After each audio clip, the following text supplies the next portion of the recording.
magic and monsters were the norm, a lone adventurer dared to break a taboo. A diary of a certain nobleman once said, "Devouring monsters is taboo in this world. For a human, eating a monster means taking in their evil essence. The first symptom of absorbing this essence is an indescribable elation, accompanied by a strengthening of the body. The second symptom brings severe headaches, nausea, and intoxication. The third symptom is sudden death, or possibly, the consumer could turn into a monster themselves." A couple of days ago, in the vast world where magic and monsters were common, there lay the frontier city, a territory home to multiple labyrinths. Among these labyrinths was one called the Miasma Labyrinth. The air inside this labyrinth continually chipped away at the status of visiting adventurers. Most adventurers hated it, but one person was different from the others. Instead of avoiding the labyrinth, he visited it frequently. Soon, he was known as the Miasma Scavenger. But he didn't go to the labyrinth just to get high on miasma. No, he ventured there to harvest herbs that could only be acquired under these specific conditions. Most adventurers couldn't even last on the early floors of the dungeon, which allowed him to monopolize these herbs easily. The miasma grass he harvested had the effect of purifying miasma, making it an irreplaceable source of income for him. However, he knew the rules of supply and demand too well, so he didn't take too much. He only took what he needed, an amount that would last him around 3 days. With this, he made his way out of the labyrinth with a satisfied expression, as he knew he would be eating well tonight. But this was still a labyrinth after all. And since Rudy was on the 6th floor, he easily encountered monsters along the way. They weren't just any overgrown rats. They were miasma rats, creatures notorious for their toxic miasma and poison. This didn't surprise Rude, as many of the monsters that lived here thrived on these noxious elements, which contributed to why most adventurers avoided this place like the plague. Against him, however, that wouldn't work. He easily ignored their attacks, phasing through the fog, and swiftly killed the rat closest to him with a precise strike. But the rats were relentless. Even after seeing their comrade taken down, they didn't hesitate, launching themselves at Ruade with reckless abandon. He managed to take care of the first one, but missed the second, giving it the opportunity to lunge at him, aiming to bite his entire hand off. As the rat's teeth got perilously close to penetrating his skin, a sudden shout of fireball echoed through the labyrinth, diverting his attention. The next thing Rude saw was the rat engulfed in scorching flames. The force of the fireball was so intense that it knocked the rat to the other side of the wall, where it exploded upon impact, sending bits of smoldering fur and flesh flying. Rude was stunned, never having seen such a powerful spell before. His train of thought was interrupted, as he overheard the spellcaster sighing in frustration, lamenting that they had missed their intended target. They spoke unapologetically, as if Rude wasn't even there. From what he understood, it seemed these adventurers had been aiming for him instead of the rat, but since they had inadvertently saved his life, they just rolled with it, continuing their conversation as if nothing had happened. And Rude had seen these faces plenty of times at the Adventurers Guild, which made him even more pissed. It looked like they knew him, but didn't regard him as anything significant. Even when they extended a hand to help him up, he knew it was all an act. So he ignored their gesture and expressed his appreciation for the sentiment, but firmly stated he would appreciate a heads up before they did anything. But this didn't sit well with them, especially the guy who had cast the fireball. He had saved Rude already, so he was not having it that Rude was being ungrateful and still complaining. But before things could get out of hand, their attention was then diverted by a member of their group who had discovered the miasma grass colony they had been searching for, and this delighted his comrades while this surprised Rude, as he realized that these adventurers were actually following him because they wanted his harvesting spot. But the mage couldn't let Rude accuse them of such underhanded tactics. He sneered at Rude and made it clear that they weren't what he assumed they were. They were just adventurers earning a living through the labyrinth, and had just so happened to meet him there and save him while they were at it. But it seemed like that was a mistake because a miasma scavenger like Rude couldn't even say a proper word of gratitude. The last part of his sentence hung in the air like a veiled threat, and Rude knew they were lying, but he also understood the situation. These adventurers were stronger than him, and he was outnumbered. He didn't stand a chance of surviving if he fought them. Swallowing his pride, he bowed his head, apologized for accusing them, and thanked them for saving him. The words tasted bitter, but there was nothing else he could do. Suppressing the rage boiling inside him, he kept his composure, knowing that survival was more important than his wounded pride at this moment.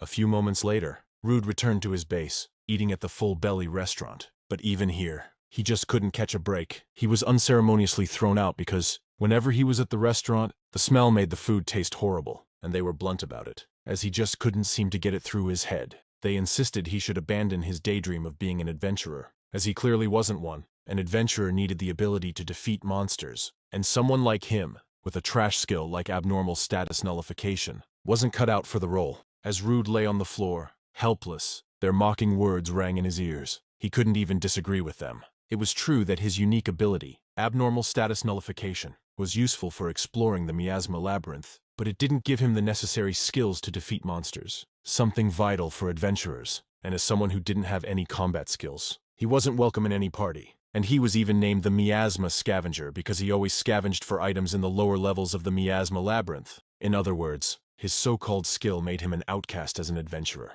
As a grown man, he was still fighting life-or-death battles against mere rats. This realization plunged him into hopelessness. He began questioning if he was really going to continue living his life as the Miasma Scavenger, a job that had sustained him for quite a while but offered no real future. But with no other skills, it seems like he was destined to remain a scavenger in the miasma labyrinth, with no friends, no hobbies, no bitches, and his life is forever empty, devoid of purpose. Still, he pressed on. When the next day arrived, Rude went straight to the Adventurers Guild. He was early, needing to find another colony while he still had some money left from yesterday. As he walked through the halls, he noticed it was unusually noisy today, leading him to wonder what was going on. But this wasn't his concern though, so he went straight to the receptionist and asked if any good requests had come in. She reported that a new labyrinth had been discovered. The news shocked him. A labyrinth was a place filled with treasures and magic items, a golden opportunity for any adventurer. It was no wonder the guild was so noisy today. But then, the receptionist relayed another piece of news that shocked him even more, and this time it was bad.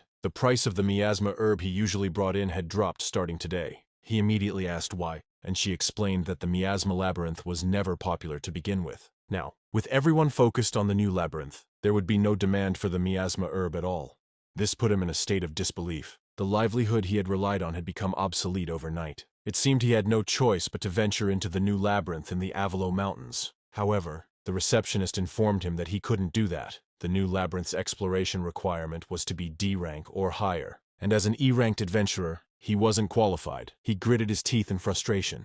Desperate, he tried to convince the receptionist, but to no avail. She was just following the rules and believed that even if he did go, he would only end up dying in vain. She couldn't allow that. Her conscience wouldn't let her. With this, dread set in. With no other source of income, he was on the verge of homelessness, doomed to drift away with time. Luckily for Rude, his struggles were overheard by another adventurer who happened to need a porter. The adventurer asked Rude if he was willing to join their party. With no other options and the man seeming trustworthy, Rude accepted the offer. Thus, they immediately rode a carriage towards the new labyrinth. The party consisted of 4 members, including Rude, but the atmosphere was palpably awkward, so the blonde adventurer who had recruited him broke the tension with small talk. Expressing his relief at having found Rude, he mentioned that he had wanted someone to carry materials from the new labyrinth, but couldn't find anyone available. It was probably because all the adventurers in the guild were gathered at the new labyrinth, making it difficult to secure a porter. However, the other party members began questioning the blonde adventurer, asking why out of everyone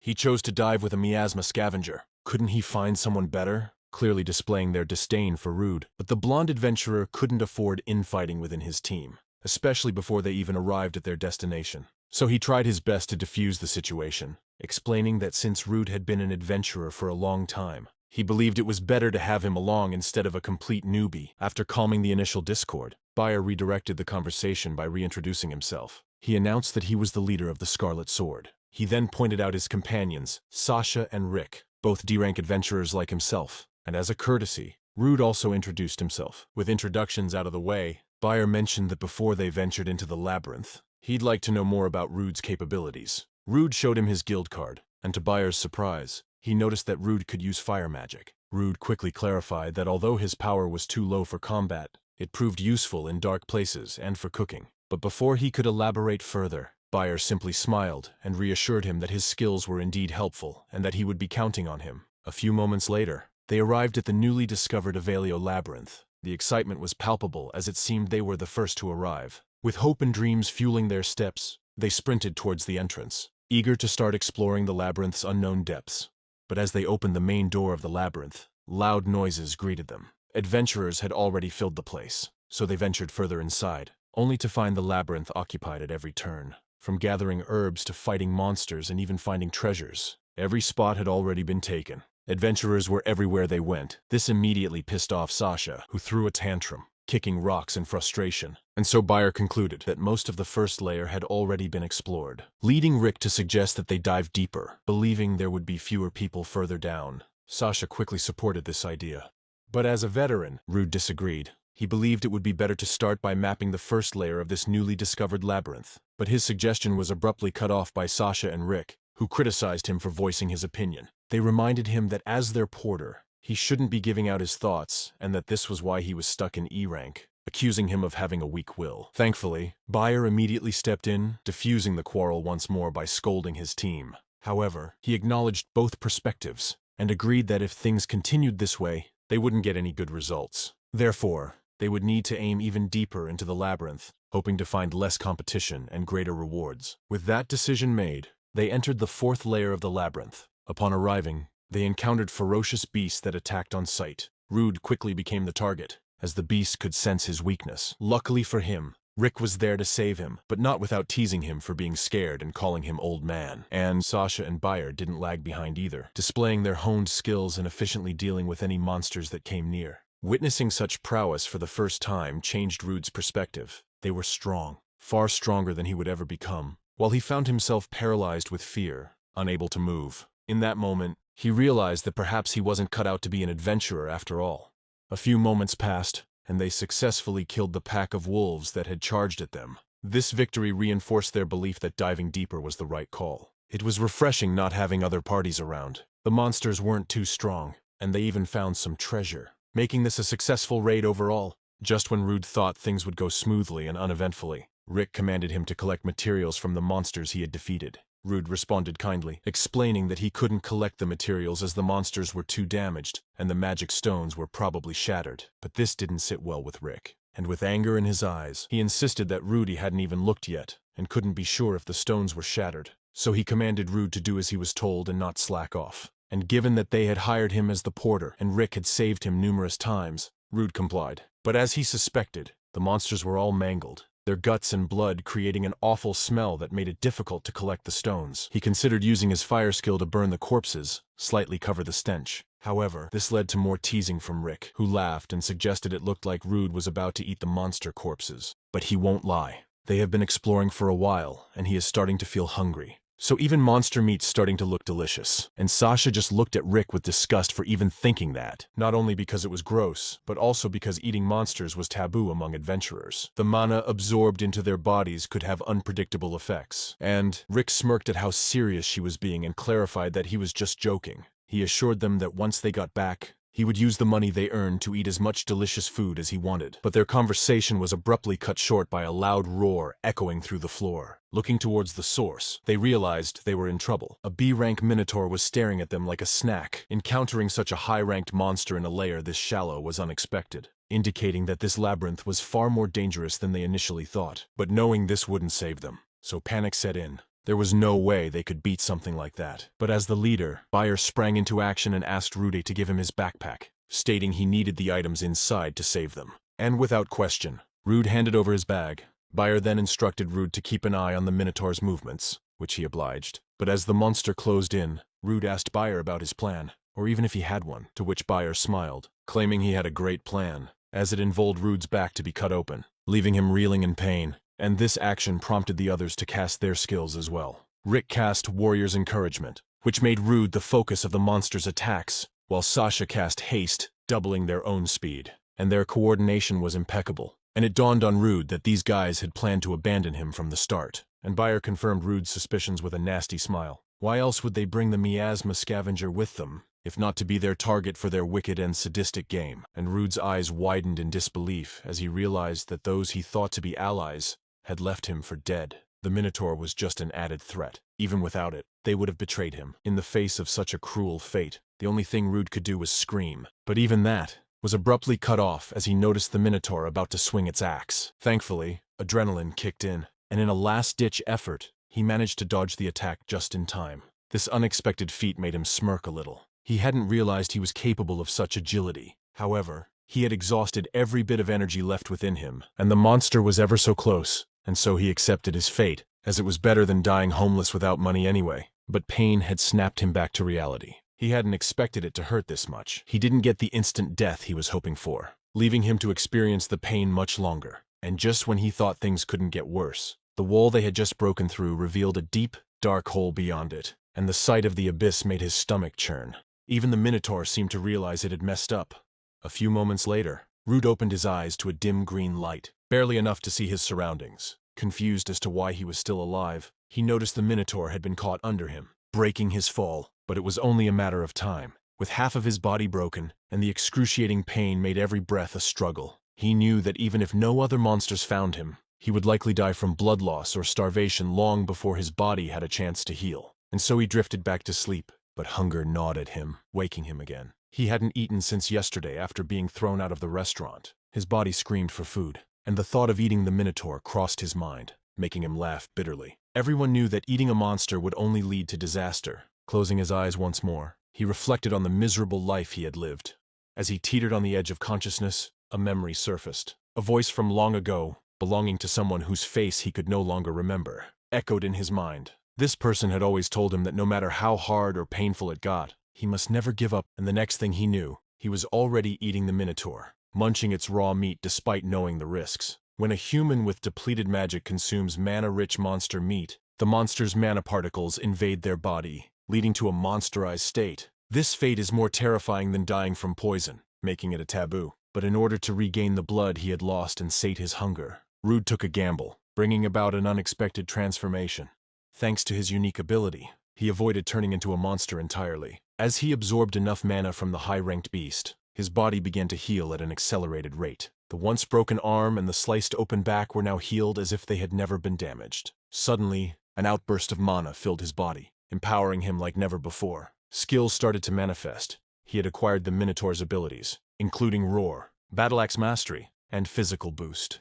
Rude's body began to move automatically, guided by instinct through the dimly lit hallways. He walked aimlessly, driven by a newfound hunger for more monsters to devour. But he didn't have to search for long, as a swarm of monster bats took notice of his presence and bolted towards him without hesitation. Despite their numbers, they were no match for his newly acquired skills. With a powerful roar, he killed many of the bats instantly. Those that survived were debilitated by a debuff, leaving them unable to flee and taunted into attacking him. As soon as the bats got close, Rude activated his physical boost, temporarily enhancing his strength to swing his massive axe, killing the bats in a single, powerful sweep. Without hesitation, he began eating once more, gaining their skill echolocation. This ability allowed him to detect surrounding creatures even in darkness, making the once dimly lit labyrinth as clear as day. He could now see the structure of the labyrinth and the location of approaching monsters. Drawn by the sounds of battle, despite the overwhelming odds, Rude laughed maniacally. He wondered which of the monsters would be the next to be devoured.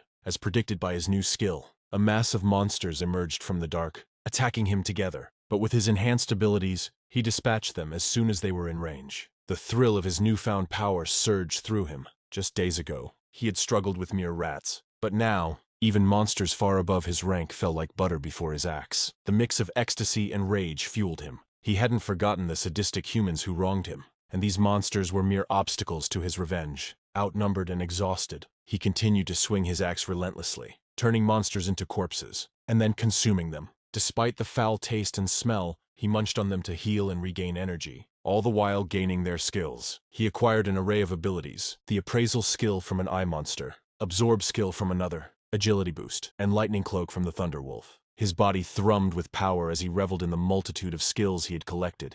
But the fight was far from over. A much larger monster appeared, dwarfing the Minotaur he had previously defeated. Still, Rude lunged at it, stopping its gaping maw with his axe, and using his lightning cloak to electrocute it from the inside. The tactic proved effective, and after defeating the beast, he gained the poison mist ability, making it easier to kill smaller mobs. Even the spiders that attacked from the shadows were swiftly dispatched, earning him the thread manipulation skill, which allowed him to string up monsters and make hunting them even easier. Hours passed, and he had killed hundreds of monsters. Yet, the struggle only intensified. More powerful creatures decided to challenge him, but his rage and determination knew no bounds. He wouldn't let anything stop him from escaping this hellhole and exacting his revenge. Swinging his axe left and right, he noticed his mastery improving. The battle axe now felt like an extension of his arm, and he could sense the monster's magic without even looking at them. It was as if his entire being had adjusted to the labyrinth, as if he had been there for years. His eyes lit up with a feral gleam, knowing that these monsters were nothing but dead meat. A few moments later, Rude emerged from the labyrinth's entrance, finally seeing the light of day once more. He had never expected to make it back, but he had survived. Ecstatic, he couldn't help but shout with joy. Meanwhile, inside the Adventurers Guild, everyone was discussing the recent events with worried expressions. A tragedy had taken place in the labyrinth, and at the center of it was Bayer's group, who had reported the incident to Lankars, Bologna's branch guildmaster. After listening to their report, Lankars had rounded up all the adventurers who were in the labyrinth, except for Rude, who was still missing. Bayer confirmed this with a grief-stricken expression, explaining that when they encountered the Minotaur on the 4th floor, Rude was killed before they even had a chance to protect him. Even Sasha and Rick had put on their Oscar-worthy acting skills to use, crying as if they were genuinely grieving. Lankars believed their story for now, understanding the gravity of the situation. For the time being, he prohibited entry into the labyrinth. Even the receptionist was distraught, believing that the adventurer she saw regularly would never return. To her surprise, that same adventurer suddenly appeared right at the door. His arrival shocked everyone, especially the trio. They began sweating bullets, but Bayer quickly composed himself and acted accordingly. He rushed towards Rude, pretending to be relieved to see him alive and well. In reality, he got close to threaten Rude, warning him that if he said anything unnecessary, he would kill him on the spot. And just like before, Bayer's cronies followed suit, acting all buddy-buddy, as if they hadn't just tried to kill him. Even Sasha, the audacious bitch, claimed they had tried to go back to look for him but couldn't, because the labyrinth was closed. Despite the absurdity, Rude appeared stunned and compliant, prompting Bayer to happily proclaim a celebration of his survival, suggesting they relocate to a more secluded place. However, something was off. An intense pressure emanated from Rudy, rendering them unable to move. This was impossible for them to comprehend. But before they could react, Rude told everyone the truth, declaring that these guys had used him as a pawn. Judging by everyone's reaction, Bayer knew they were screwed if he didn't clear things up.